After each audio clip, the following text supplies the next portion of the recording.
Panamá en el World Compliance Association desde el año 2020. Creo que tenemos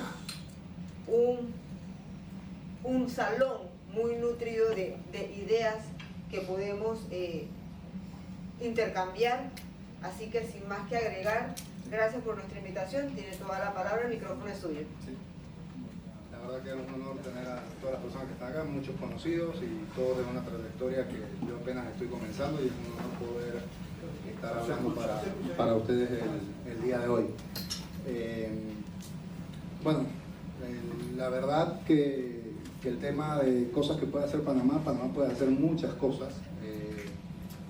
Yo les voy a dar desde mi punto de vista con algunos datos que hay en internet, que lo puede encontrar cualquiera, no es algo que yo tenga por ahí ni nada por el estilo, de cosas que da esa percepción a veces de Panamá, que tratamos de cumplir, sin embargo siempre nos falta algo, ¿no? Esto siempre, como les digo a todos, es una crítica constructiva. Panamá tiene muchas cosas para hacer. Puede ser un país mucho mejor de lo que ya es, sin embargo tenemos que todos aportar nuestro granito de arena para conseguir que lo que todos queremos, que Panamá pueda ser un país a la vanguardia en temas financieros, que es uno de nuestros ejes, así como temas administrando el canal, que creo que con sus defectos y sus virtudes lo venimos administrando bien desde 1999. Podamos seguir siendo un ejemplo para la región como en otras épocas, ¿no? Sin embargo, tenemos que ver que hay cosas que como país podríamos decir que no mirar la vara de qué hacen otros países, qué hace Europa, qué hace Estados Unidos, sino qué hacemos nosotros para poder cumplir las leyes y poder lograr ver que estamos haciendo algo, pero no son las mismas medidas que se dan en otras latitudes. Para esto quiero darles un ejemplo, una noticia que también la pueden encontrar en internet. Una es de agosto del 2014, la otra no recuerdo la fecha, pero los países involucrados, obviamente uno es Panamá, el otro es Malta.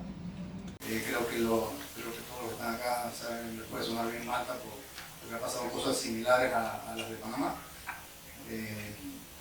Sin embargo, algunas resoluciones han sido muy distintas, ¿no? Hubo un caso de una periodista, Dafne Caruana, no sé si alguno ha escuchado el caso. Él hizo una investigación de temas de corrupción, de lavado de dinero y todo eso. El resumen es que la periodista terminó siendo asesinada y el primer ministro de Malta renunció. En el caso, digamos que empezó una investigación y terminó en la renuncia de un primer ministro. Y ahora sabemos por todo lo que pasó en Malta, incluso estaban las mismas críticas que nosotros, y hubo una evolución de ellos tratando de cumplir o no con los requerimientos de organismos internacionales y finalmente llegar y poder salir de la lista. En el caso de Panamá, no digo que es algo similar, pero creo que también todos han escuchado el caso de Finanzas del Pacífico.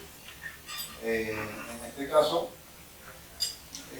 bueno, se sabe que tuvo el caso de la señora Maite Pellegrini. Sabemos que hay una persona, lo nombramos, que está investigando esto dentro de la Casa de Valores y la Superintendencia. Esta persona hasta el día de hoy creo que nadie sabe dónde está. Sin embargo, la resolución de los hechos fue muy distinta a la que se dio en Malta, a la que se dio en Panamá. Eso se lo doy como un ejemplo, no para que pensemos que, no quiero que piensen que uno está atacando el país, ni que de afuera nos pone la vara más alta, que sí sabemos que el país, que los organismos internacionales tienen unos requisitos bastante exigentes y que quisiéramos que, por así decirlo, que fuera igual para todo el mundo. Sin embargo, también hay que reconocer que Panamá es un país del servicio. Panamá vive en un mundo globalizado, tenemos el canal, tenemos el sistema financiero, Y son los únicos recursos que digo yo que hasta la fecha hemos querido explotar, porque Panamá tiene un montón de temas turísticos, nosotros un montón de ramas que literalmente, como el canal funciona bien, tenemos el sistema financiero, ni siquiera nos hemos molestado en explotarlo. Yo creo que la mayoría vamos a estar de acuerdo que el turismo se puede explotar muchísimo y no lo hacemos. El ejemplo lo tenemos con Costa Rica. Y eso ha ocasionado que, digamos, nos miren con otros ojos, ¿no? Tenemos el ejemplo del delito de defraudación fiscal, que tenemos un par de años de aplicación. Obviamente no se pueden pedir condenas ni nada por el estilo, porque es algo que apenas está comenzando. Sin embargo, hasta hace muy poco tiempo, cuando había cooperación internacional, directamente el Ministerio Público no contestaba porque no era un delito aplicable a Panamá y simplemente no contestaba. Y creo que todos sabemos que el Ministerio Público eso era lo que hacía. Y personalmente creo que una manera que como país, para poder aportar y poder, digamos, pedir estar con las mismas reglas de juego, es ver los pros y los contras después de un análisis, porque obviamente de un análisis importante es buscar la introducción de Panamá en la OCDE. ¿Por qué digo esto? Hasta la fecha, digo, la OCDE tampoco es un organismo muy antiguo, sin embargo, los que lo crearon son los mismos que dominan el comercio mundial desde siempre. Y en Latinoamérica nada más tenemos Colombia, México, Costa Rica, Chile, esos son los únicos que hasta ahora países miembros que están. Creo que Argentina le han hecho una invitación, pero no sé si la han ingresado finalmente. Personalmente creo que ese es uno de los mecanismos que podemos tener para poder estar en la mesa y poder... todos los reclamos son válidos, que no nos miren igual, todo eso, pero también obviar ese tema y ver lo que pasa dentro del país y cómo lo que pasa dentro del país nos afecta a nosotros internamente independientemente de lo que digan afuera, ¿no? Otro ejemplo que les quería mencionar es, obviamente acá hay varios del sector bancario. Yo hace como un mes hice una opinión para el diario La Prensa, donde mencioné el tema como a veces la figura de los bancos termina, ya sea por omisión o no, ayudando un poco a que el sistema no mejore, ¿no? Creo que todos acá, si uno mueve algún dinero, vende un auto o algo, el banco lo llama una vez para verificar la procedencia de los fondos de ese dinero que están en función, que es de una venta totalmente legítima y dentro del sistema. Sin embargo, vemos que dentro ya involucrando el tema de corrupción o políticos o petro o el nombre que le quieran poner ustedes, eso no es la misma vara tampoco para con el resto de los panameños, básicamente, y obviamente eso tampoco ayuda para poder decir que estamos cumpliendo por así decirlo. El ejemplo que les iba a dar era en junio del 2021, el banco chino ICBC en España admite haber blanqueado dinero y los ejecutivos no pagan con cárcel y el banco es sancionado. Irónicamente, o para mal de nosotros, porque es una noticia que coincide justo en la misma época, es cuando la superintendencia le da licencia a Panamá, al mismo banco en Panamá. Obviamente la noticia no podemos decir que va a pasar lo mismo en Panamá ni nada, pero entre un banco que está siendo sancionado, ¿verdad? Acá le estamos abriendo la puerta. No, la verdad que como objetivos, como les dije, creo que Panamá debería tratar de ingresar a la OCDE, después de los pros y los contras,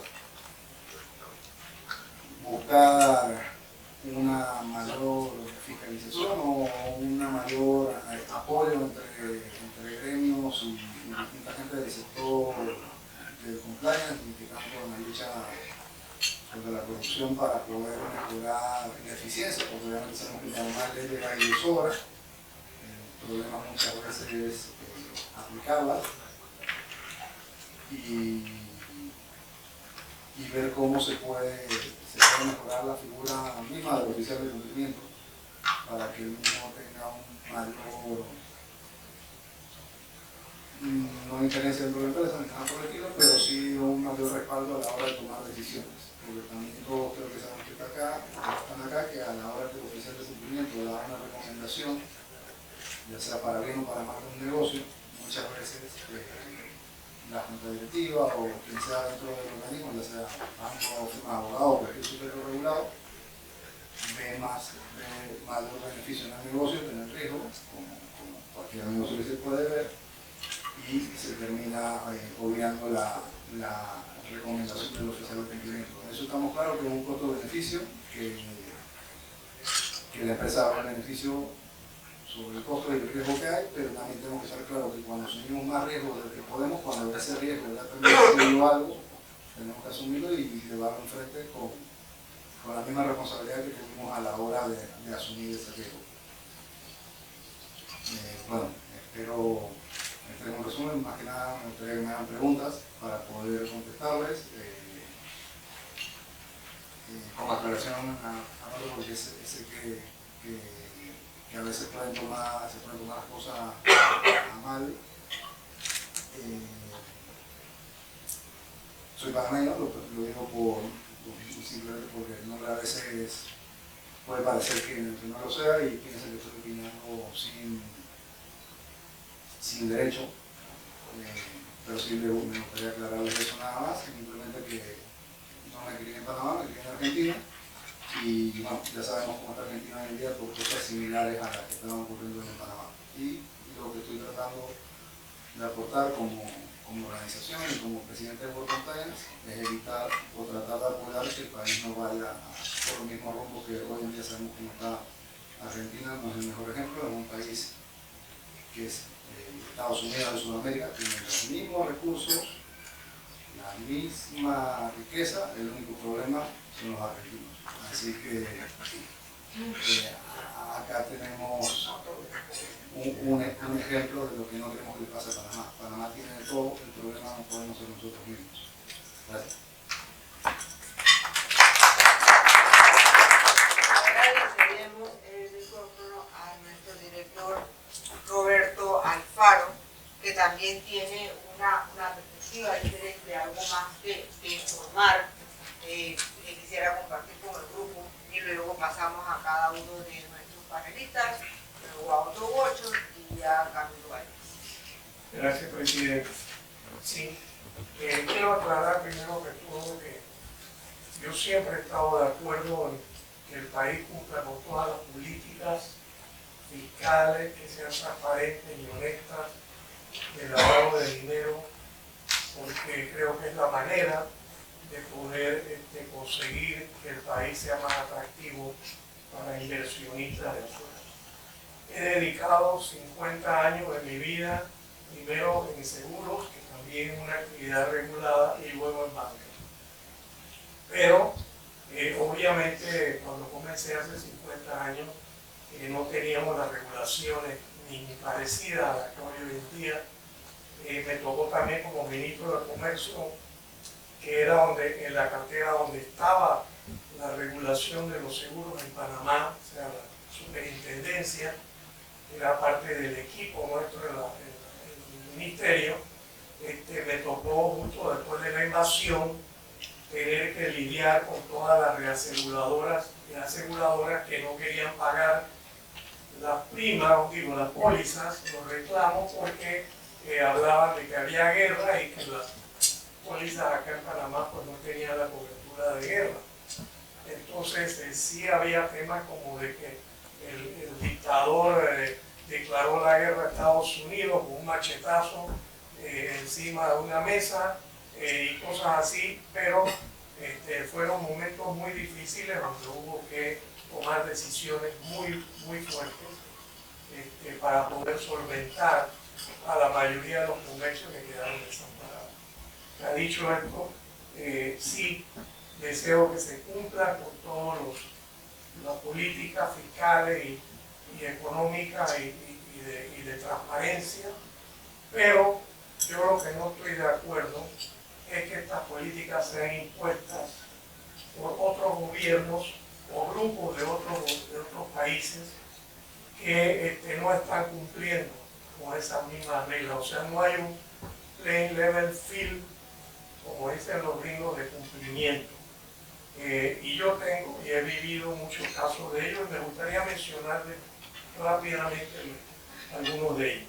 Las tres organizaciones que hacen las listas grises tienen casi el 50% todos de los mismos miembros, ¿no? El Gafi, la OCDE y la Unión Europea. Entonces, básicamente son las mismas organizaciones. Por ejemplo, la OCDE fue creada en el 61 por 20 países, actualmente son 38 y tiene su sede en Francia. Igualmente el GAFI, Grupo de Acción Financiera, fue creado en el 89 por el entonces G8, que eran 8 países, hoy son 29 y tiene también su sede en Francia. Y la Unión Europea, que ya es más bien una organización continental del continente europeo, que también pues hace listas últimamente, y Panamá ha sido incluido en una de ellas, y fue creada en el 1950 por 6 estados, hoy en día son 27, eran 28, pero ya Gran Bretaña como el Brexit pues, se salió, pero tiene su sede en Bruselas. La OCDE tiene dentro de su creación, y así lo establecen sus estatutos, la visión es promover políticas para el bienestar social y económico de la población mundial. Para mí, promover no quiere decir imponer políticas, es promover por el bienestar social. Yo no he visto en ningún momento que la OCDE haya tratado de traer políticas y promoverlas en Panamá con el bienestar social y económico de sus ciudadanos. El GAFI tiene su misión en reducir la evasión fiscal entre sus ciudadanos, producto de los altos impuestos de renta que tienen esos países, que son en muchos casos mayores del 60%, para tratar de controlar internamente la evasión fiscal. Este fue el objetivo al inicio. Luego ellos han querido pasar esa misión a los gobiernos de otros países, incluyendo incluso pues, Panamá en las listas grises. Pero ellos no están controlando la evasión fiscal interna. Y aquí quiero hacer un paréntesis. Yo viví 3 años en Italia como embajador y fui muchas veces al Parlamento y a la Asamblea de Diputados en Italia, y ellos crearon, igual que los franceses y los españoles en su momento, una figura, una ley temporal de 6 meses que llamaron en Italia scudetto fiscal. Eso lo pueden buscar también en internet, porque no es secreto. En Italia usaron el scudetto del 2002, que era cuando yo estaba allá de embajador, en el 2010 y en el 2015. Francia lo usó en el 2004, 2011 y España en el 2012. ¿Qué es un scudetto fiscal? Es una evasión fiscal disfrazada por una ley.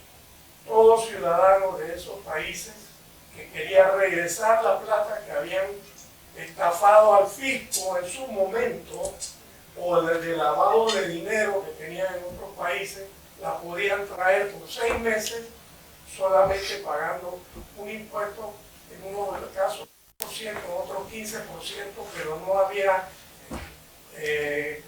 o sea, no había investigación, los exoneraba de toda investigación penal o civil o fiscal. Esto para mí no tiene ningún otro vicio que no sea lavado por una lavandería grande que se llama Gobierno Estado, que abrió las puertas y que todo el mundo pudo traer. Y me imagino que los que mayores trajeron esas cuestiones fueron las mafias, ¿no? Porque aprovecharon para lavar, para meter y legalizar todos esos fondos. En el caso de Italia, me acuerdo que en ese momento fueron 60.000 millones de euros. 60.000 millones de euros, señores, en ese tiempo, yo no sé cuántos millones o trillones serán hoy en día, pero eso fue lo que lavaron los ciudadanos de Italia en ese momento. Entonces yo no puedo pensar cómo un gobierno puede repatriar todos esos activos producto de evasiones fiscales a cambio de un porcentaje y liberando a todos los ciudadanos que lavaran estos dineros de cualquier culpa. Eso no, para mí no tiene ningún sentido, pero sí, porque los gobiernos obviamente estaban quebrados y necesitaban recolectar fiscalmente esa plata. Por otro lado, si vemos los cumplimientos de los propios bancos en esos países, digo, eso no tiene parangón. Hace unos meses atrás, 4 bancos europeos y uno pues, fuera de la Unión Europea, que era el Banco de Inglaterra, los agarraron lavando supuestamente más de 200.000 millones de euros de activos de toda esta mafia rusa. Y ahí los están procesando y seguro le van a poner una multa porque son bancos enormes, o sea, son fortunas de bancos reconocidos mundialmente, que yo los tenía por aquí, me gustaría mencionar, ¿no?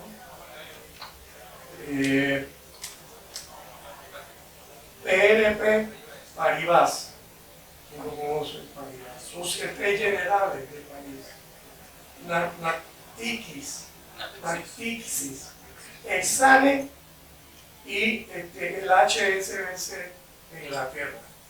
Todos esos 5 bancos ya están siendo multados y todo lo demás. Y así ha pasado. Ahora mismo también tuvimos lo del Credit Suisse en Suiza, que lo está comprando el UBS, y que el gobierno lo está avalando por 100.000 millones de euros para que lo puedan garantizar que el UBS no va a tener esa pérdida. O sea, lo están limpiando. Aquí en Panamá, si eso pasa, aquí no hay nadie que le dé un real a un banco, te cierran, te caen y meten a todos los dueños de los bancos presos.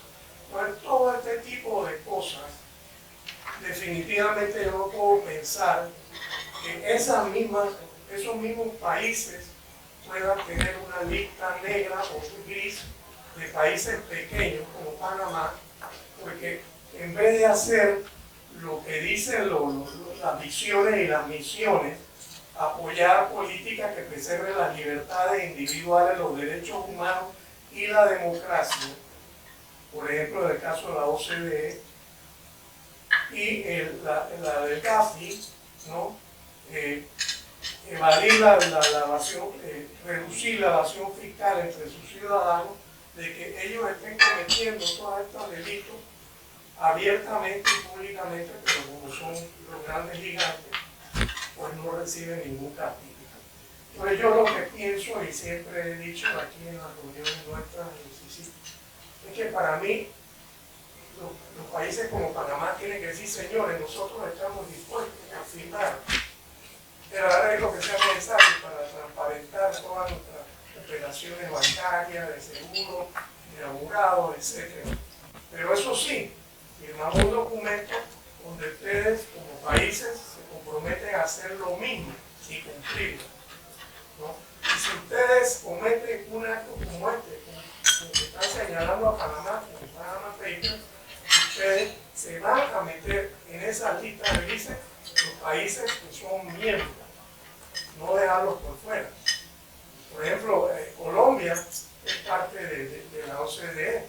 Colombia, el narcotráfico y México, los dos países que más narcotráfico manejan en el mundo. ¿Cuántos billones de billones al año no lavan México y Colombia de narcotráfico? Y esos países son miembros y no están en su lista.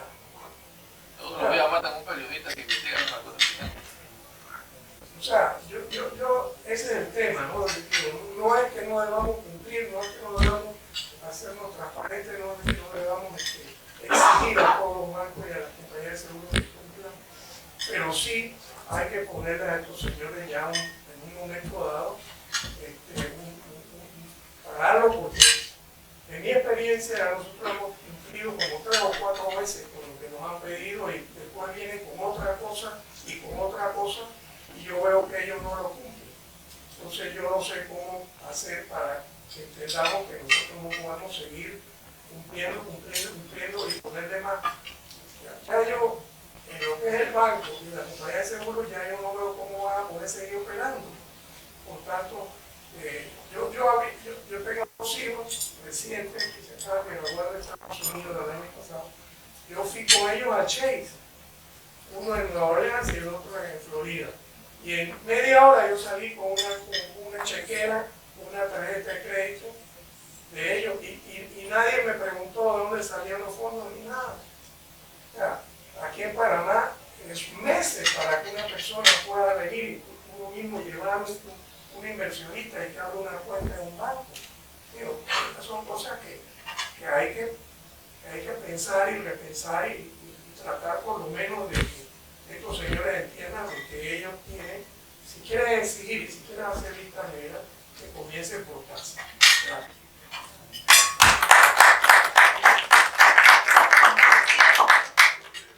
Más que esto era un espacio especial para mi amigo Roberto Alfaro, porque él necesitaba sacarse eso del pecho. Así que, pero la verdad es que la idea es que tengamos un intercambio mucho más interactivo con todos los que están presentes. Si tienen alguna opinión, alguna pregunta, Otto ya había anunciado que ibas a hacer el siguiente en el orden de la palabra. No iba a venir, pero... Yo sé que no ibas a venir, pero yo sé que yo te lo rogué que si vinieras. Pero no por confiar, sino porque tenía otra. Buenas tardes a todos. Bueno, vamos a comenzar quizás por un poco de ponernos al día en donde estamos parados. Como acaba de mencionar Roberto, hay en el tema de las listas, que es un subtema dentro de todo esto que estamos viviendo. Hay básicamente, como acabas de mencionar, 3 listas, hay muchas, pero las 3 listas que más importancia y relevancia tienen son la de Gafi, la de la Unión Europea y la OECD. Bueno, yo no sé si ustedes saben, pero nosotros somos parte de Gafi.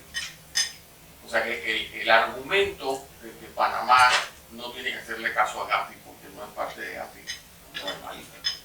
Nosotros somos parte del capítulo latinoamericano de Gafi, que se llama Gafi. Como habrá un Gafi Caribe, como habrá un Gafi Europa, no sé si hay un Gafi Asia, etc.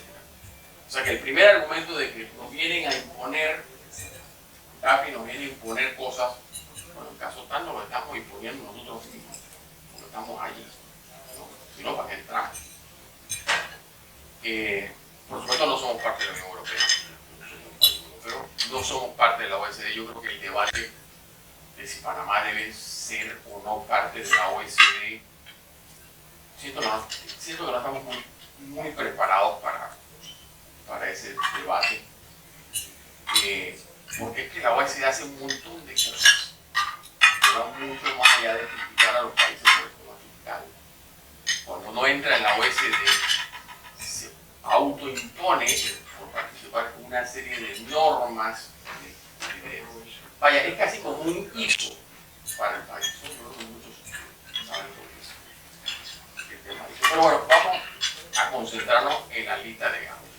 Nosotros hemos estado en la lista, esta es la segunda vez que estamos en la lista gris de Gafi.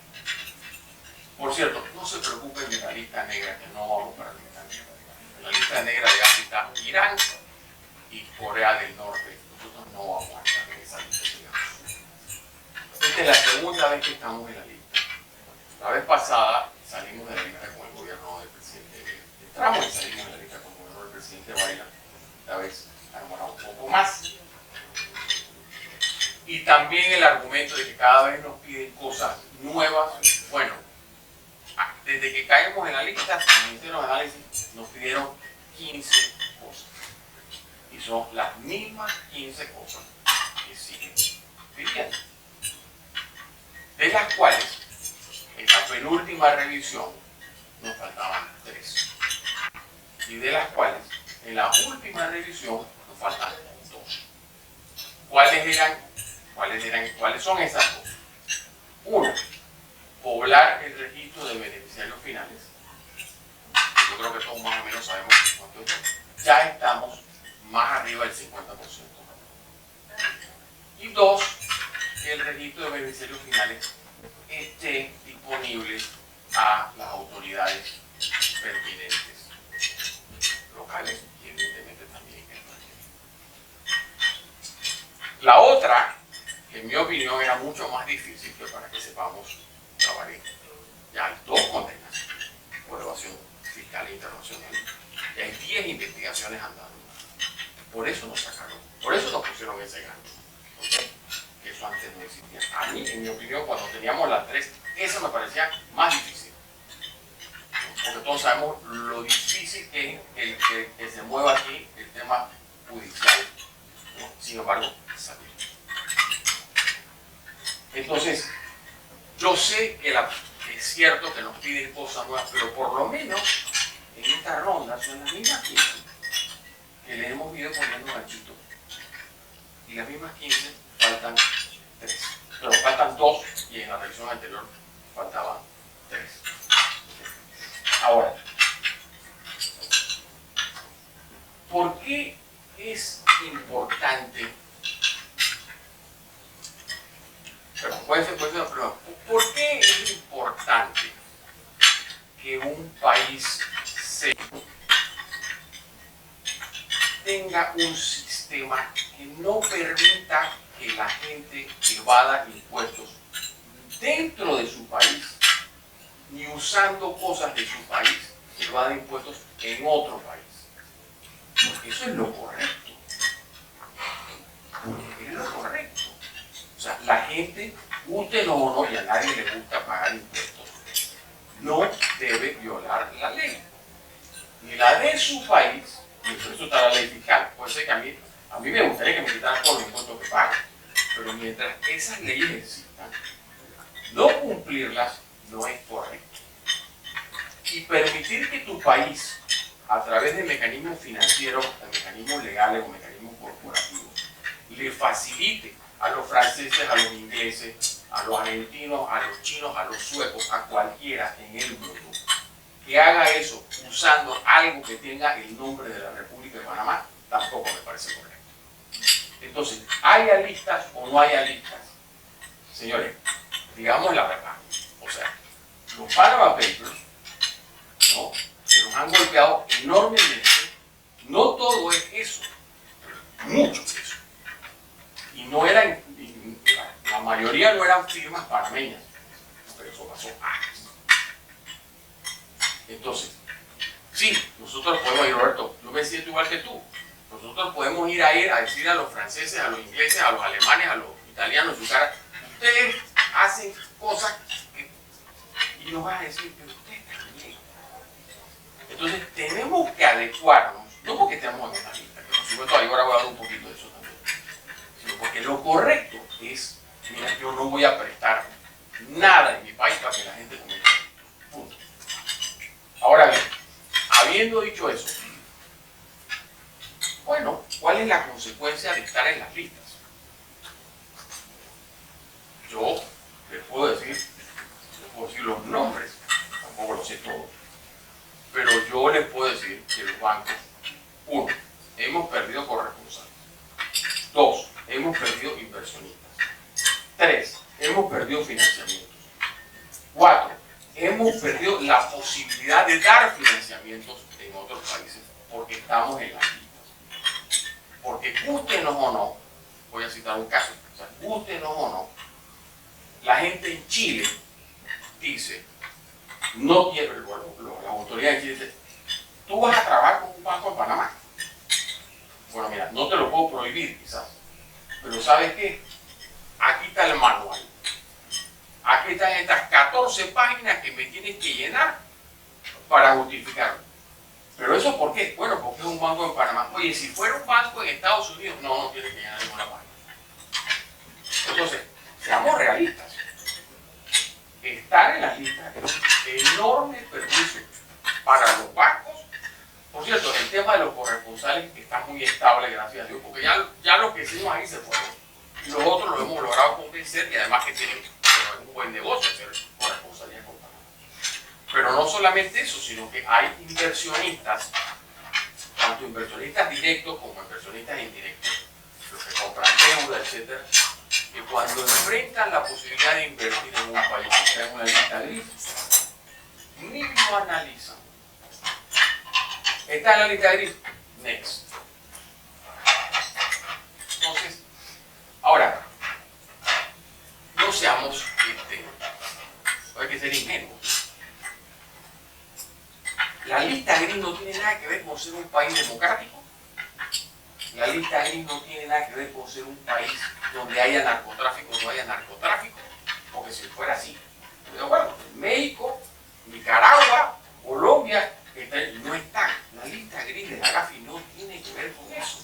La lista gris de la Gafi tiene que ver fundamentalmente con evasión fiscal internacional. ¿Okay?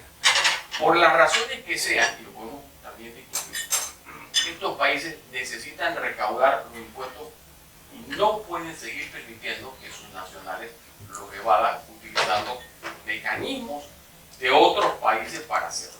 Y seamos realistas, aquí eso era pan nuestro de cada día. ¿Okay? La famosa, por ejemplo, después de gente que compraba un apartamento en Argentina, es el país más interesante para hacer. Compro un apartamento, lo pongo a nombre de una sociedad anónima panameña, lo compro en $1 millón en una de esas devaluaciones espectaculares que hay en Argentina cada cierto tiempo. 3 años después lo vendo en $2 millones, pero traspaso el año. Y el tipo de Argentina, bien graciosito. El tipo acaba de tener una utilidad de $2 millones, que no la declaró ni en Argentina, ni en Panamá, ni en ninguna parte de eso. Pues ya eso, con estas cosas, no es que no se va a poder hacer, sino que el chico argentino va a tener la capacidad de venir y decir, ¿esa sociedad anónima de quién es? Ah, del señor Fulanito de tal. Oiga, señor, venga, usted compró este apartamento en $1 millón y 3 años después lo vendió en 3. Yo, no, fue una sociedad anónima. Mira, aquí Panamá me acaba de reportar que esa sociedad es suya. Se acabó el tema. Entonces, eso es más o menos donde estamos. O sea, ahora, vuelvo y digo, no seamos ingenuos. A ellos no les interesa la felicidad de la República de Panamá. La felicidad de la República de Panamá lo que nos tiene que interesar es a nosotros. Ellos lo que quieren es que para que el país no se preste para hacer cosas que a ellos les guardan su felicidad allá. Justo, injusto, bueno, probablemente hay un grado de injusticia en muchas de estas cosas. Pero bueno, yo también quería hacer un comentario sobre algo que dijo el señor Tabari. Mira,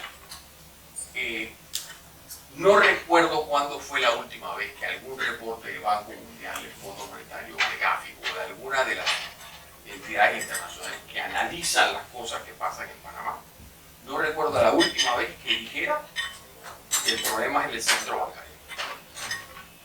Alguna vez sí, pero hace mucho tiempo. O sea, las cosas que nos están diciendo que faltan están en otra parte, que no es en los bancos. Eso no quiere decir que en los bancos no pasen cosas malas. Cosas malas pasan por todas partes, ¿no? Pero eso no es lo que nos tienen los listas. Y yo lo que pienso es que el país va a salir de las listas. Pero no nos podemos quedar cruzados de brazos, ya salimos de la lista. No, esto es un proceso continuo. Todos los días, por eso a veces nos quejamos, no, es que nos piden cosas nuevas. Bueno, está bien, pero es que así es el mundo. El que tiene, los carros mejoran todos los años, la tecnología, todo cambia. Nosotros lo que tenemos que hacer es salir allá afuera y explicarle a los inversionistas, a los depositantes y hasta los turistas, ¿no? Que Panamá no es un lugar donde se lava plata, que Panamá no es un país, mientras no salgamos de la lista, la primera vez que digamos eso nos van a decir, pero todas están en la lista. Entonces tenemos que salir a la lista y luego tenemos que hacer un trabajo de mejorar imagen internacional del país. Siempre teniendo en cuenta una cosa, que las imágenes son siempre el reflejo de la realidad. Pueden ser distorsionadas, pero siempre son reflejos de la realidad. Tenemos un trabajo enorme que hacer, porque la verdad es que la imagen de Panamá está muy golpeada.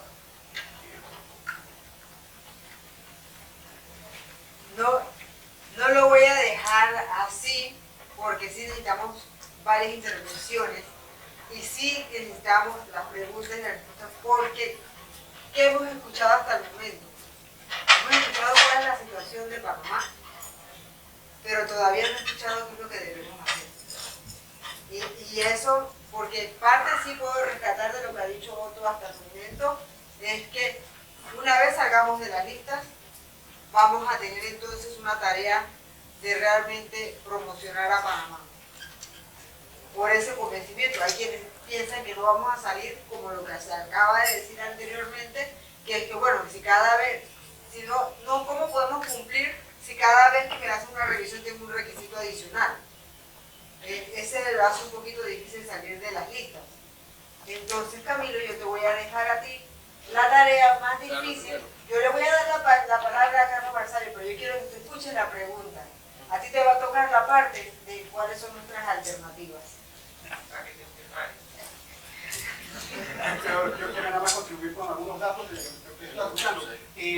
Son 3 ocasiones que hemos estado en la lista, para precisar, ¿no? 3 ocasiones. Hemos presidido GAFIC, que es el Grupo de Acción Financiera del Caribe, y hemos presidido GAFILAC, que es el Grupo de Acción Financiera de Latinoamérica, Panamá como país. Es decir, el involucramiento de Panamá en GAFI no es menor. Nuestra normativa tiene en sí misma el sistema de listas. Panamá formula sus listas en las cuales se incluye ella misma. Cuarto dato, Malta se quejaba de Panamá, de que Panamá no le daba información. Malta. La posibilidad del caso de Financial Pacific es un caso bien interesante, porque todavía está por juzgarse con gente en detención preventiva. Eso habla mucho del sistema de justicia. No se ha terminado, hay que acelerar el paso, porque sea culpable o inocente hay que concluirlo, tiene demasiados años. Berno Ramos, con quien yo trabajé como regulador y lo atendí, es un misterio, pero no es el único. Ahí hubo también apuñalamiento a un funcionario que iba. Esa casa era muy particular, esa casa le dimos licencia a nosotros, y el día que le entregamos la licencia, ese mismo día tuvo la primera multa de $20.000 porque ya estaba en violación de las leyes panameñas. Una cosa interesantísima. Cuarto elemento importante, otros países también tienen listas. Nuestros hermanos latinoamericanos tienen listas, y no es Europa, y no es OECD ni es CAF. OECD es mucho más que lo que se ha dicho aquí. OECD tiene un programa de gobierno corporativo que invito a que lo revisemos, porque la data que hay ahí es muy buena para las empresas privadas y es muy interesante. Es un club, sí, es como este club, no entra todo el que quiere. Es incluso pensar que si Panamá quiere mañana ser miembro va a poder serlo. No es que no va a poder. A países avanzados le tomó 10 años. Yo estuve en Chile cuando celebraron muy contentos y creó una generación de economistas que tuvieron que llenar miles de formularios para que la OECD las aceptara. Costa Rica también, Colombia también. Y con última idea es, el tema es el nombre que se complica. Gris y negra, si no queremos estar en GAFI, podemos no estar y estaríamos junto a Burundi, que es distinto a estar en lista negra. Lista negra están Corea del Norte e Irán, porque han sido evaluados, se han dejado de evaluar y están en lista negra. Hay países que dicen, yo ni siquiera quiero ser miembro. ¿Cuál es ese país? Burundi. Busquémoslo en el mapa. No hay centro financiero en el mundo que se pueda dar ese lujo. Esas son las reglas del juego. Me extraña porque las personas saben que el mundo no es justo, el mundo es extremadamente injusto. Que haya desigualdad y injusticia, ese es el pan de todos los días. El problema gira en torno a Hay una hoja de ruta que está firmada hace 20 años que Panamá ha hecho compromisos y no los cumple. Esa es una realidad dura, durísima de aceptar, pero están allí. No cambian las reglas del juego, las reglas del juego mismo. ¿Qué está cambiando ahora? Que ya hay que saltar el tema de fintech, ciberseguridad, la cibereconomía. Ya se están creando los nuevos requisitos para eso. ¿Qué queremos hacer en el futuro? Hay que comenzar a contestar esas encuestas que ya las está haciendo Gafi para preguntar cómo se está evaluando eso en un mapa exploratorio por ahora, pero después vienen las reglas. Lo bueno para más sería tener su cerebro joven y más inteligente ya en esas mesas para ser parte de lo que hacen las reglas y saber cuáles son y no recibirlas pasivamente y que luego tengan que sufrirlas. ¿Qué hay que hacer en propositivo? Es apuntarse en el carrito del futuro, que es esto, participar en la regla y no luchar contra lo inevitable y ser de lo que establecen las reglas y no se le impone. Esa es una propuesta concreta, es decir, los equipos tienen que estar ya trabajando en eso a todo nivel, privado y regulatorio, para entender los productos, las ideas y cómo ayudar a que no sean un problema, porque la filosofía de dejar hacer y dejar pasar, de invitar a gente que venga a instalarse aquí, porque no se cumplen las reglas que le van a poner en otros países, es volver a repetir la receta para el desastre, porque dentro de 5 o 10 años vamos a tener el mismo problema. Un lugar que invita a que no se cumplan con las reglas que se fijaron para la nueva economía. Ya hablar del pasado, y termino con la idea de hace 20 años que el tema no está en la banca, está en nosotros abogados, está en nosotros proveedores de servicios fiduciarios, fideicomiso y los otros sujetos. Ese es el grupo. Y termino con la otra. Si nosotros hoy estamos viendo lo difícil que es cumplir y lo engorroso que es, definitivamente que lo es terrible, y a la gente le parece terrible porque la apertura de la cuenta es traumática y todo lo demás, hay que recordar dos cosas curiosísimas. Siempre hemos dicho que cumplimos, siempre. Y nos estamos dando cuenta de lo difícil que es cumplir hoy. Y lo segundo, yo hice lo mismo con mis hijos cuando fuimos a Estados Unidos, abrimos la cuenta rapidísimo, pero yo tengo una conciencia plena de que si yo pasara algo en Estados Unidos, yo sé que hay una gran probabilidad de que a mí me persigan. Hay muchas personas que se corren a robo de que aquí no lo van a perseguir. Y volvemos al otro tema fundamental, la justicia en tiempo oportuno. Tampoco es justo tener a los señores de Financial Pacific decenas de años esperando detención preventiva para que después lo declaren inocente, prescripción o lo que sea. Es decir, no nos podemos ir a las puntas. Debemos hacer un sistema judicial eficiente y eficaz que persiga a todos los delincuentes, todos, financieros y no financieros. Los números en los financieros, las estadísticas son duras del Ministerio Público, no están aquí. Esa es la diferencia de los otros sistemas OECD. Yo oí a Roberto que decía la palabra, los agarraron. Esa palabrita dice mucho. Alguien los agarró y pasa algo, y hay una multa y una vez. Entonces, hay muchas ideas sueltas, pero reitero, en lo positivo es comenzar. Yo lo escribí hace como 5 años, digo, el grupo de la gente de FinTech tienen que estar ya atendiendo todos los llamados que hacen estas organizaciones para responder a futuro, porque por ahí viene la cosa, ya no es el pasado que estamos viviendo, pero no son las sociedades, no son los bancos, es la cibereconomía. No llegó a liberar a Camilo, porque él estaba ocupado aquí comiendo, y además que la tarea esa no era de él. Así que quiero a ver quién más me acompaña con esas ideas, porque ya escuchamos una propuesta de parte de Carlos Rosas y yo le voy a devolver en la palabra a nuestro amigo Tabaré. A ver cuáles son esas propuestas.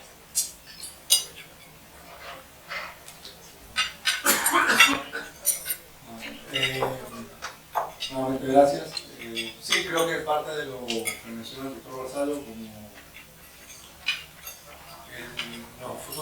las futuras generaciones, la gente joven, los que están empezando en esto, obviamente empezar a cambiar ese chip, de que nos empecemos a preparar de lo que ya pasó y lo que va a pasar, para que justamente no haya ese choque,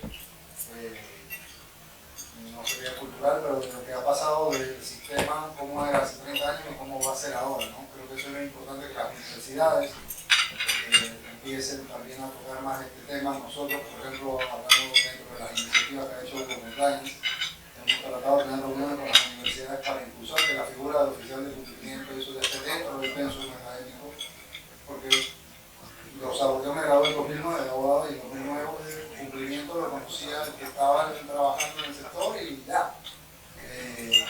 Y hoy en día, inclusive otra iniciativa que tuvimos como asociación, que se habrán visto los últimos requisitos para tener idoneidad de abogado, se habla del tema del cumplimiento, y dentro de las cosas que debe aprender los estudiantes de Derecho para poder obtener la idoneidad. Eso fue una de las cosas que estuvimos en una mesa técnica con el órgano judicial para poder que los futuros abogados tengan ese conocimiento previo a la hora de obtener la idoneidad.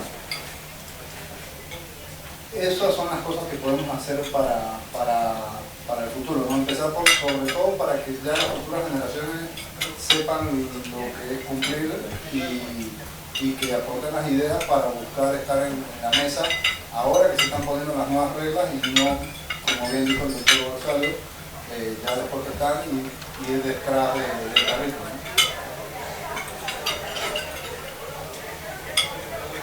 ¿Otra intervención? No te vas a quedar, ¿verdad? Yo sé que tenías algo que opinar. Bueno, excelente presentación de todos y gracias a la presidenta por crear este espacio para que podamos opinar y comentar sobre qué hacer. Y yo, más que dar un comentario, porque yo creo que aquí los comentarios que se han hecho son bastante atinados, es tal vez remitirme a cuáles son las propuestas que nosotros debemos hacer y cuáles son las cosas que debemos emular. ¿Qué casos exitosos de pares podríamos nosotros copiar? Porque evidentemente no vamos de la noche a la mañana a llegar al mismo estándar que tienen, digamos, países europeos donde hay, mayor institucionalidad. Pero, por ejemplo, mencionó que el caso de Argentina no es un buen ejemplo, pero entonces volteamos la pregunta. ¿Cuál considera usted que es un caso reciente de éxito en el cual podríamos Panamá compararnos y tal vez tratar de emular lo que ellos están haciendo para ver si replicamos eso? Bueno, para mí un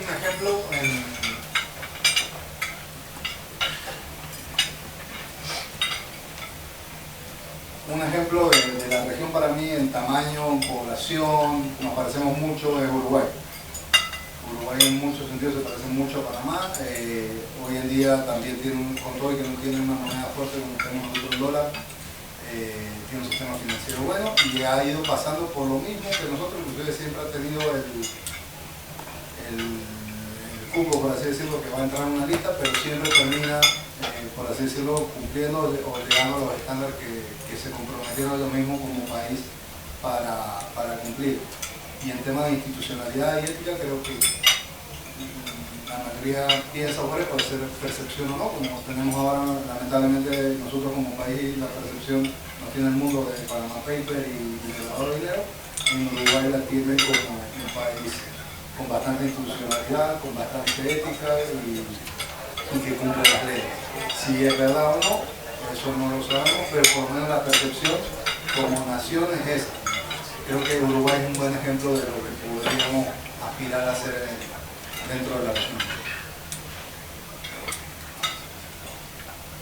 Gracias. Yo acabo de escuchar una opinión por aquí, así que yo creo que la puede expresar. Y gracias por acompañarnos. Ernesto Boy, y creo que tengo unos años más que Roberto. Recientemente cumplí 52 años de estar en el negocio de la banca. Y ha sido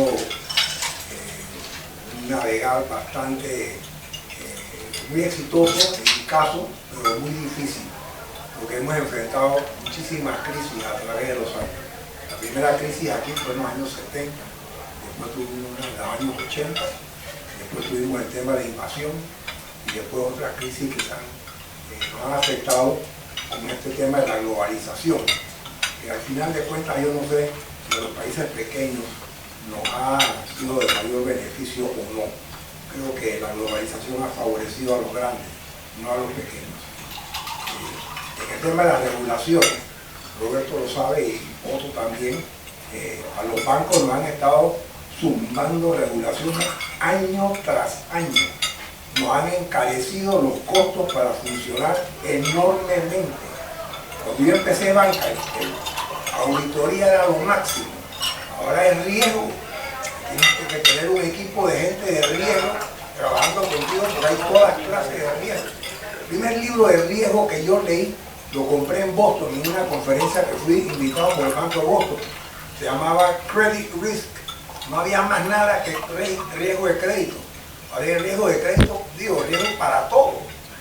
Entonces, no se consiguen tampoco personas calificadas ni capacitadas para funcionar en los bancos en las áreas de riesgo. Muy poco, porque es una profesión relativamente nueva. Mi opinión es que no van a seguir alzando la vara durante al futuro, no la van a seguir subiendo. Porque como dice Carlos, el mundo es dinámico y cada vez hay cosas nuevas, innovadoras, y cada vez que hay estas revisiones, pues no van a subir la vara. En el caso del fintech, eso no lo va a parar nadie, pero hoy por hoy en el mundo entero no hay ninguna regulación de fintech. Ninguno de los países estos donde están circulando todas estas monedas de Bitcoin y todas estas, ninguna está regulada. Y las están usando para hacer todas clases de sinvergüenzuras. Entonces los países que tienen todos estos blockchains, ¿a dónde están? ¿Quién los regula? Nadie. ¿Cómo vamos nosotros a empezar a hacer regulaciones de fintech si aquí no estamos preparados todavía para recibirlos? Yo sí quiero manifestar que yo asistí al primer seminario a nivel mundial, internacional, de lavado de dinero, y fue en Washington en el año 80 y tanto. El único asistente en esa conferencia, que éramos más de 350 personas, que no era, como dicen ellos, funcionario de todos estos ¿cómo dicen? Law Enforcement Officers. Era Ernesto Boy, que era banquero, el único. Todos los demás eran Sûreté de Francia, FBI de Estados Unidos, la policía montada de Canadá, la policía china. Todos eran auditores y abogados, pero de banca no sabían nada.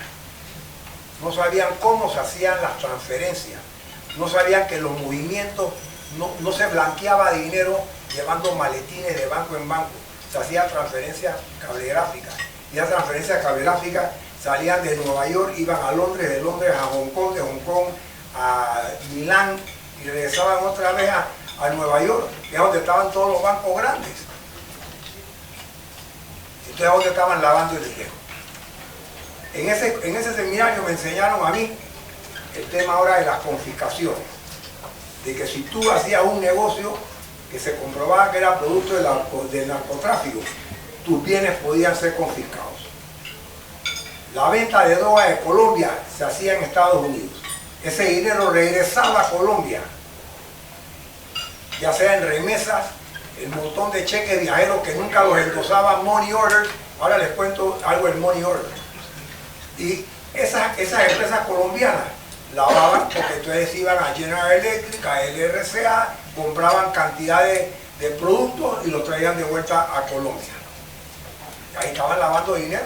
Y nadie les confiscaba a la General Electric, ni a la RCA, ni a la Westinghouse, ni a la Ford, que los colombianos habían comprado con dinero producto del narcotráfico. Entonces, ellos tampoco cumplen lo que predican. No hay el fair play que manifestó hace un rato Roberto. No existe para los pequeños. Y así hay innumerables casos. A mí, cuando estaba en la comisión bancaria, que se lo digo también, porque yo he estado en los 52 años, he estado de los 3 lugares. He estado como banquero, he estado como regulador y he estado como negociador de la deuda externa de la República de Panamá. Así que yo he visto de todo.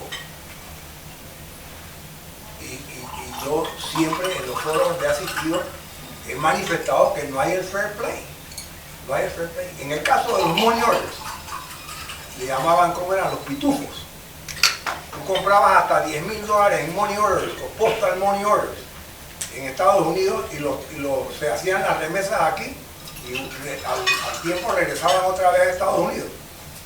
No las señalaban.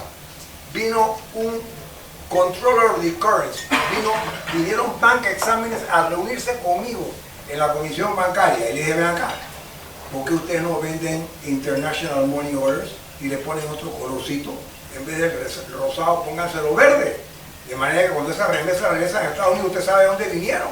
Y esos money orders internacionales tienen que ser bearer, no pueden ser al portador. ¿Sabe cuál fue la respuesta 3 meses después? Que el Postmaster General de Estados Unidos decía que eso le costaba a ellos mucho más que lo que se hacía, ¿cómo se llama? El lavado. Cuando ellos no quieren hacer algo, no lo van a hacer. No lo van a hacer. Yo creo que tenemos que seguir trabajando, como ha manifestado Otto y ha manifestado Carlos, en mantener nuestro sistema sano, cumpliendo con las reglas de nuestro país primero, ¿no? Y si hay que traer inversionistas de afuera, decirles cuáles son las reglas del juego. El sistema financiero nuestro y el sistema legal, con el sistema de que nuestro impuesto es territorial, ha favorecido a todos estos inversionistas que vienen, crean sociedades anónimas, pagan impuestos localmente, pero no pagan en sus países de origen. Pero esa es la ley nuestra. Así que está en la constitución nuestra y las leyes nuestras. Entonces tendríamos que cambiar todo ese sistema para no favorecer esas inversiones extranjeras. De lo contrario, vamos a estar permitiendo que a través de sociedades anónimas, aunque haya el beneficiario final, le busquen la vuelta. Porque echa la ley, echa la trampa. Con eso yo creo que tenemos. Quiero darle un dato a él, el nombre que pedía, además de Uruguay, sigan en la pista Andorra. No es una recomendación, es el producto del siguiente dato. Andorra estaba de último en el índice de Basilea contra blanqueo de capitales. Ahora está de primero. Último, el peor, mejor. Yo no estoy endosando ni diciendo que no, pero algo hizo y en un año y mejoró. Es importante porque se tiene un caso de estudio que se puede seguir y ver qué es lo que se objetivamente. Y otro dato que me parece muy interesante para estas teorías, son datos duros. Hay 45 países en las 3 listas que se han mencionado varias veces aquí. El único que está en las 3 es Panamá. Buena información. Gracias y buenas tardes a todos. He tenido la dicha de estar en una industria que está bastante regulada, que es la del sector de seguros, y tengo la dicha de estar trabajando en una industria que realmente, por lo menos en Panamá, no está regulada, que es FinTech. Ya que lo han mencionado varias veces, yo quería hacer mi comentario y dar my 2 cents, como dicen los gringos.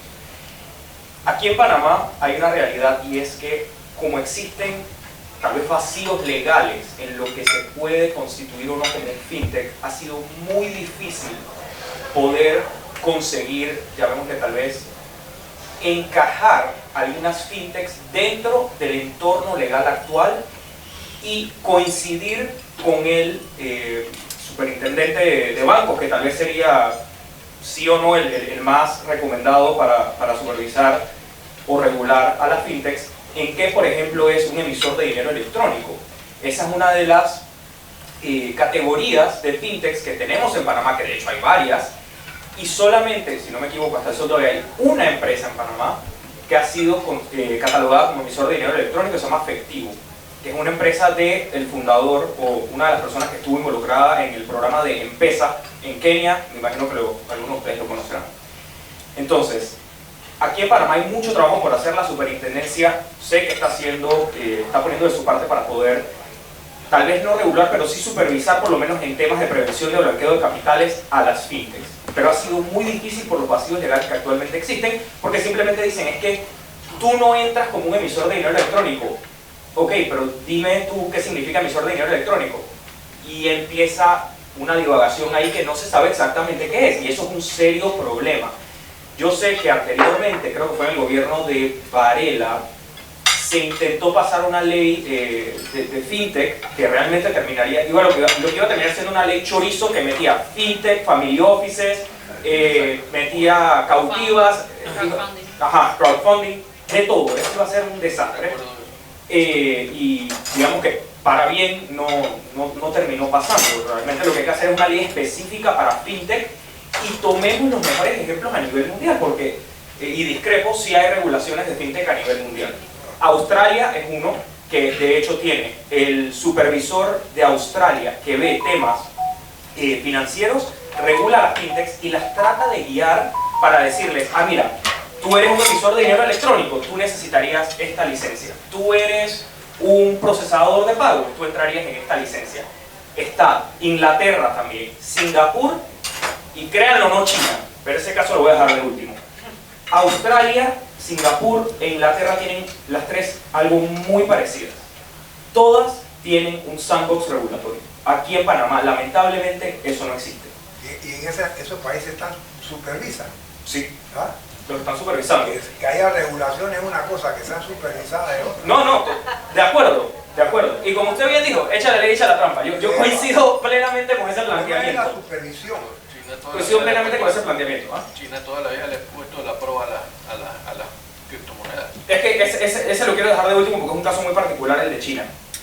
Pero en esos tres países, e inclusive nuestro vecino de acá abajo, Colombia, tiene un sandbox regulatorio que puede ser mejorado, evidentemente lo puede ser porque hasta cierto punto ha tenido muchísimos problemas, pero el tema es irse adaptando a la nueva realidad y no dejar de que exista una sobreregulación, que es el temor de la industria de fintech aquí en Panamá, porque al momento de que tú overregulate algo, lo que va a pasar es que los jugadores se van a ir a entornos no regulados y van a pasar situaciones de mercado negro y mercados grises. Entonces, habiendo dicho eso, el caso de China.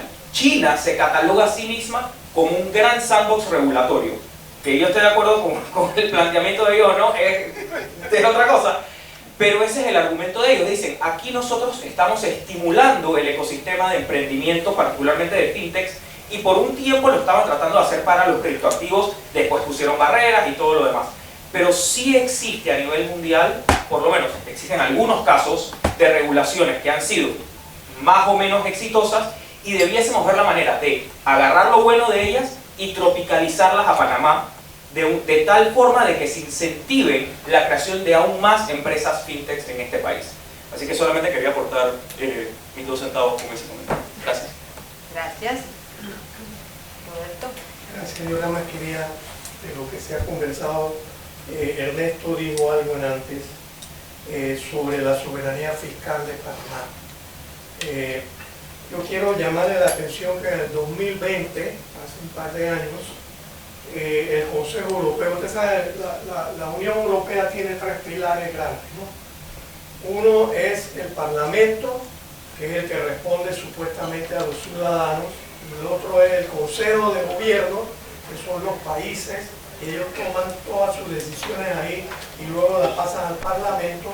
Y la Comisión Europea, que son supuestamente los intereses comunitarios, ya de cada país en sus comunidades. El Consejo Europeo, que es lo que responde a los gobiernos europeos, declaró en el 2020, y lo pueden buscar en cualquiera de sus computadoras, que la soberanía fiscal, y estoy quoting, la soberanía fiscal está en manos de los Estados miembros. En los Estados miembros, no de la Comisión o de la Comunidad Europea o del GAFI. Okay. Y sigue diciendo, la soberanía fiscal está en manos de los Estados miembros y la autoridad de la Unión Europea dispone de competencia limitada, o sea, para cambiar esas cuestiones fiscales en los estados de ellos, pero no en los nuestros. Claro. Y dice, y continúa diciendo, o sea que la facultad para introducir, eliminar y ajustar impuestos es potestad de los estados. Para que lo sepan, eso es declarado por la propia Unión Europea y el Consejo de la Unión. Entonces, ellos quieren venir aquí a decirnos a nosotros que nosotros tenemos que cambiar nuestras leyes fiscales y eso. O sea, eso para mí es totalmente inaceptable. Otro tema que quería llamar la atención, ustedes saben que, y lo pueden buscar también, en Alemania y en Austria, 2 miembros muy importantes de la Unión Europea, más del 50% de las transacciones comerciales se hacen en efectivo. ¿Usted no sabía eso? Búsquenlo. 50% más se hacen en efectivo. O sea, ¿qué controles hay en esas transacciones de compra de inmuebles? En Italia, cuando yo estaba, las propiedades todas se compraban en efectivo. Entonces aquí es un tabú. Si tú depositas más de $5,000 y hasta el banco llamándote, que dónde salió esa plata. ¿Por qué? Porque estas instituciones, y yo no estoy en desacuerdo que hay que transparentar, que hay que ser más transparente y efectivo. Sí, pero ¿por qué ellos hacen todo esto y quieren venir a nosotros a decirnos cómo lo tenemos que hacer?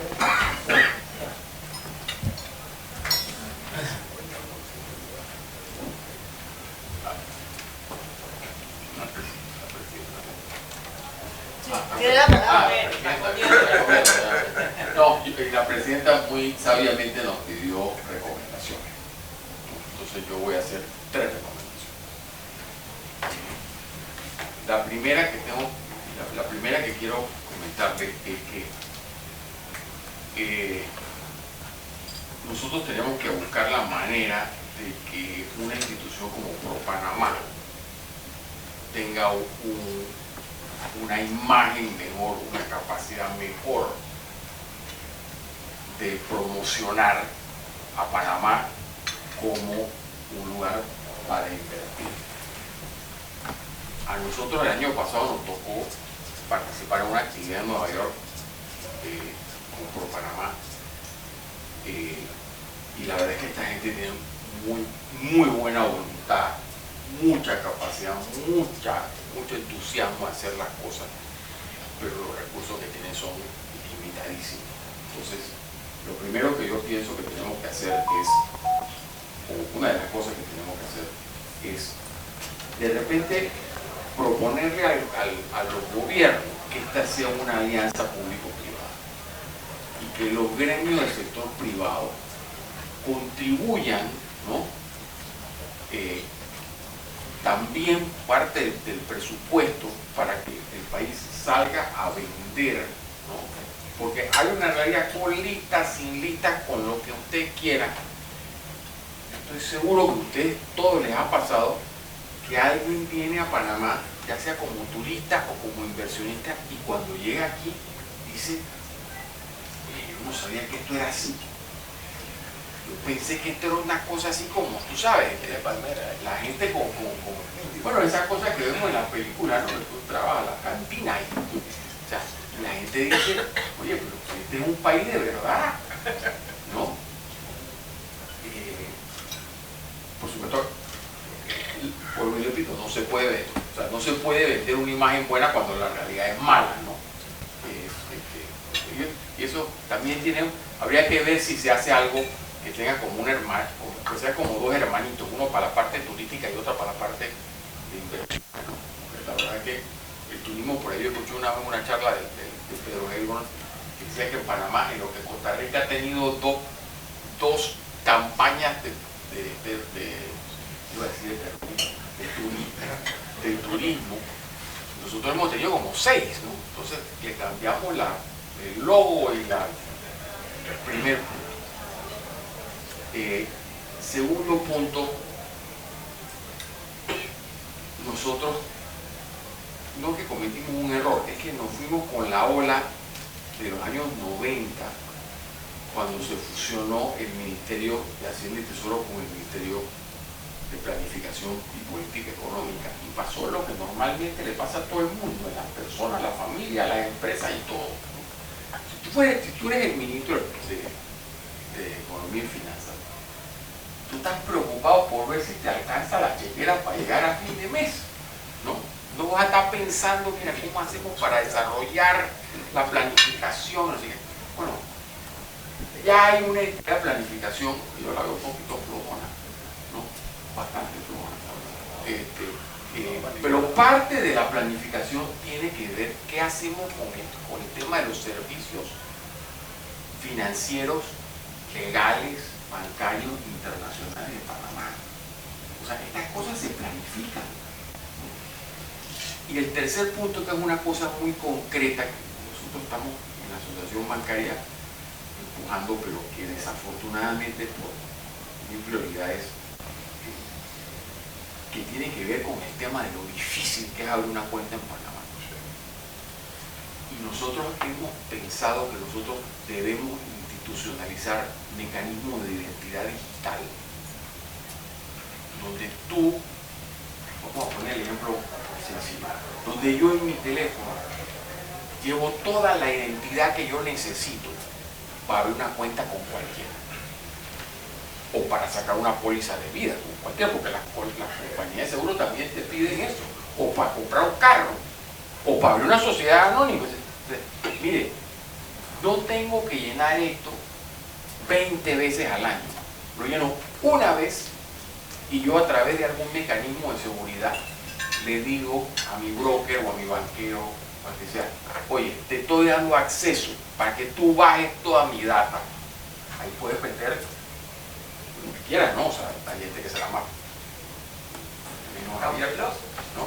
Puedes meter tu declaración de renta, puedes meter tu carta de trabajo, tu ficha, todo lo que tú quieras, de manera que ya la gente tenga contestada todas esas 4 páginas que te piden cada vez que vas a abrir una cuenta. ¿No? Pero además de eso, Ernesto, es que los bancos te están, ¿sabes lo que les cuesta? Tú lo sabes, claro, tú estás ahí. O sea, cada 3 años mínimos, o depende de que si te están llamando, y, oiga señor, actualice su información. Y por supuesto, todos los clientes llaman a todos los bancos y dicen, ¿sabes qué? Ya me tienes, no voy a decir la palabra que te dice, pero ya me tienen harto. Yo soy la misma persona, vivo en el mismo lugar, tengo la misma no ha cambiado nada. Pero bueno, que ese aparatito de identidad digital, si tú cambiaste una cosa tan sencilla, ¿no? Como tu dirección, lo cambias allí, pones alguna tecla y hace así, ¡prum! Al banco, al broker, a la compañía de seguros, a todo el mundo. Eso se puede hacer. Tecnológicamente se puede hacer. Lo primero que necesitamos es, porque esto si el Estado no le pone la bendición, no se puede hacer porque esta es data personalísima, ¿no? Pero eso es una tercera recomendación que yo creo que nos ahorraría mucho a todos a nivel personal y a todas las instituciones bancarias y de seguro y brokers, etc. Así que ahí tiene 3 recomendaciones, Presidenta. Estoy cumpliendo con su Gracias. solicitud.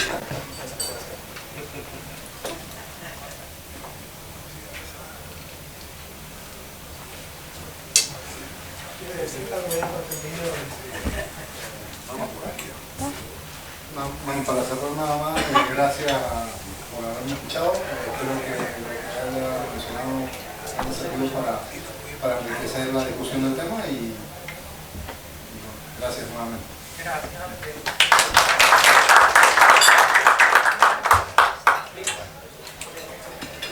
Todavía nos puede acompañar a almorzar. De verdad que gracias, yo creo que ha sido una discusión muy nutrida de información. Gracias a todos por su participación. Todavía nos quedan unos minutos para que los que no hayamos disfrutado del almuerzo podamos participar.